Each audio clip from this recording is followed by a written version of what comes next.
All right, welcome back to the channel. So, Shawn Porter and Errol Spence Jr. are back at it. This time, Errol Spence Jr. is laughing at Shawn Porter and his comments about his coach, about Errol's coach, Derek James. Thinking Derek James is overrated and didn't deserve Trainer of the Year. Let's talk about what Errol, and let's just talk about the subject in this video. God, I love the welterweights. Anyway, yeah, let's do that in this video.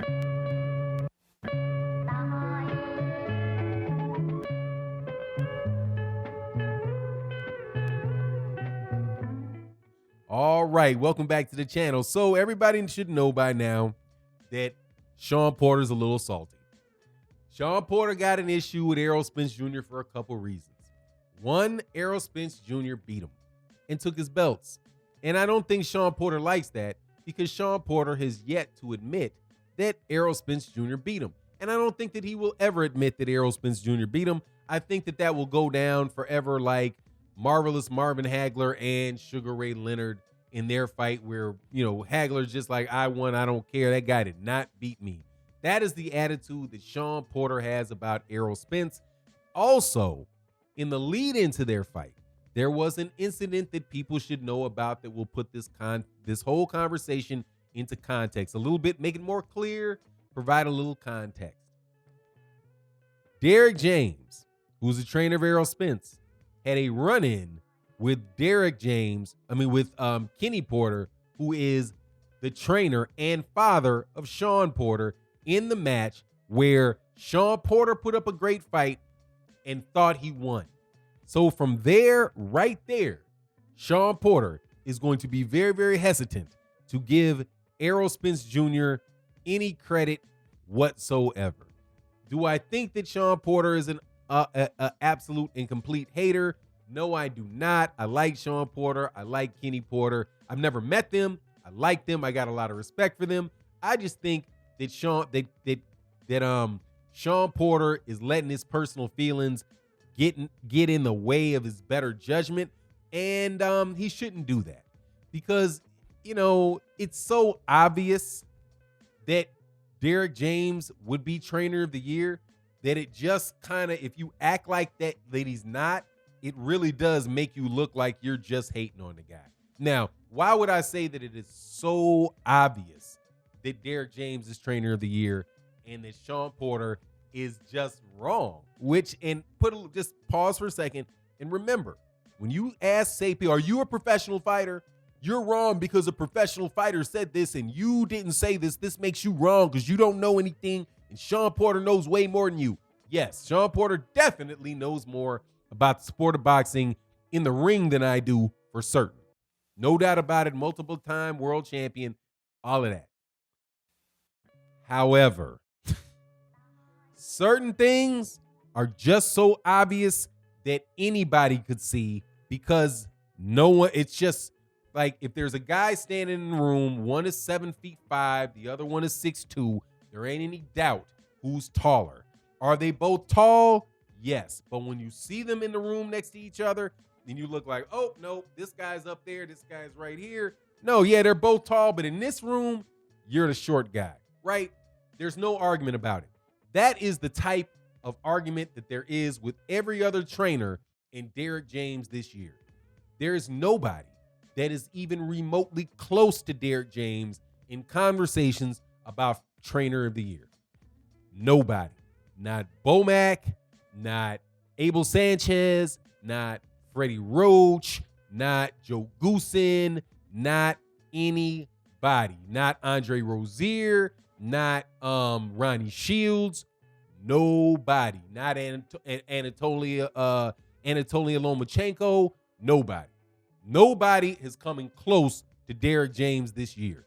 Let me tell you why, and I didn't say let me try to convince you why. Let me tell you why, because this is just a fact. Between 147 and 154, there are 8 major championship belts. At the end of this year, currently, Derek James has 5 of the 8 between 147 and 154. 5 of the 8 plus the ring at 154. Okay, that's better than anybody has done this year. And then let's not just look at how the fights turned out this year. Let's look at how he gathered those championships over the years. He did two things, which are a mark of a great trainer, right? Derrick James proved that he could build a fighter from the ground up in Errol Spence Jr. because he's been fighting, he's been working with that kid, that young man since he was a kid, 15, 16-year-old kid. He's been his only trainer all the way through the amateurs, or not only trainer, but around from the time I guess he was 15 or 16 or something like that. But from there, got him through the amateurs, brought him up through the pros, right? Got him to now, I don't remember how many title wins this is, but he's a unified champion at 147 and an Olympian. Derrick James was his trainer the whole way, so he built him. Now, so that is something like Floyd Mayweather Jr. did, Floyd Mayweather Sr. did with Floyd Mayweather. He built a fighter. Well, what else did Floyd Mayweather Sr. do? Well, he went to Oscar De La Hoya, who was already a champion, and made Oscar De La Hoya better. That's why Floyd Mayweather Sr. is a Hall of Fame trainer. He may not have 50 million trainers, 50 million fighters up underneath him, but he's done two of the things that trainers need to do. They need to be able to build a fighter, and they need to be able to make a fighter better. Derrick James did both of those, and he made a fighter better, got 3 at 154, and on top of it, he got Jermell Charlo his championship back, right? By training him and focusing on a game plan that allowed him to beat Tony Harrison by knockout and didn't allow him to get robbed. That is training. That's training. And to beat Jason Rosario like that, dude, that easily, breaking that guy down like that, that's an excellent trainer. Now, look at Errol Spence Jr. Errol Spence Jr. is about to fight a guy that's going to be a Hall of Famer in Danny Garcia, who's a very dangerous fighter in Danny Garcia, and he's doing it coming off of a major car accident that could have ended the career of many, many people. So if Errol Spence Jr. is able to get back on, to recover from that car accident, get in there with his trainer's able to get him all the way up from where he was physically to being able to beat Danny Garcia. Dude, that's bigger than the fight with Jermell Charlo, this win with Jermell Charlo. And these are back-to-back pay-per-views too. So even that, the monetary side of it is huge, right? So he developed a fighter from the ground up. He developed a fighter. He made a fighter that was good better. He's got a fight. He's bringing a fighter back from a loss. One of those champions back from a loss. If he's able to bring a fighter back from a car accident, and he's supposed to do it, and he can do it all on pay-per-view while they're all making a bunch of money. How could you not be? How could you not be Fight of the Year when there's literally nobody else that's done anything like that this year? Now, Shawn Porter, when he's asked who is Trainer of the Year, he's like, not Derrick James. Like, he didn't know because he's trying to look around like, no, there's nobody to look around for, dog. Derrick James is in the room by himself, Shawn. He's in the room by himself. It's just what it is. There's nobody. There's not been enough fights for anybody else to do what he's doing. Canelo Alvarez isn't even going to fight. Eddie Reynoso can't do it. Abel Sanchez isn't going to do it. Ronnie Shields isn't going to do it. No, none of these other guys. Nobody else is in that position. So the idea that Shawn Porter would think that he was overrated, right? If anything, Derrick James is underrated, tremendously underrated. And I can tell you about this for certain.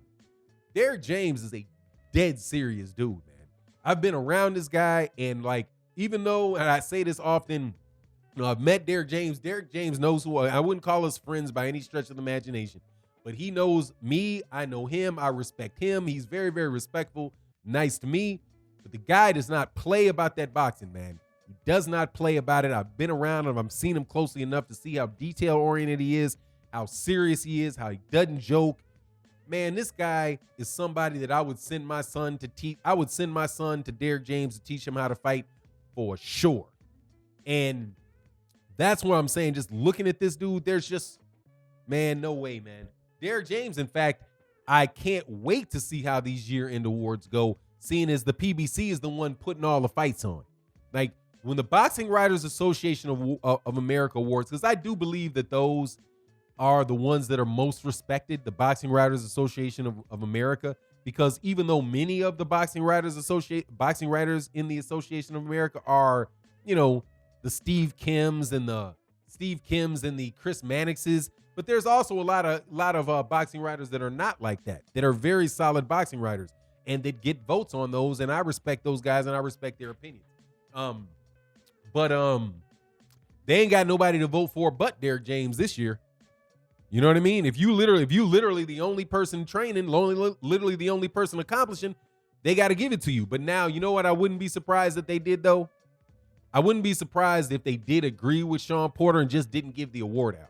Like, that's how little respect that I have for the mainstream media or just people in boxing and their disrespectful black fighters. I expect for them to do things like that. I expect for them to say, well, year in awards, we really didn't have enough fights for anybody to stand out. So we're just not going to do the award this year. This will be the first time in history we never did the award, but we'll do that before we give it to him. That type of nonsense. But anyway, that's my take on the matter. You let me know yours, and with that, I'm out. Peace.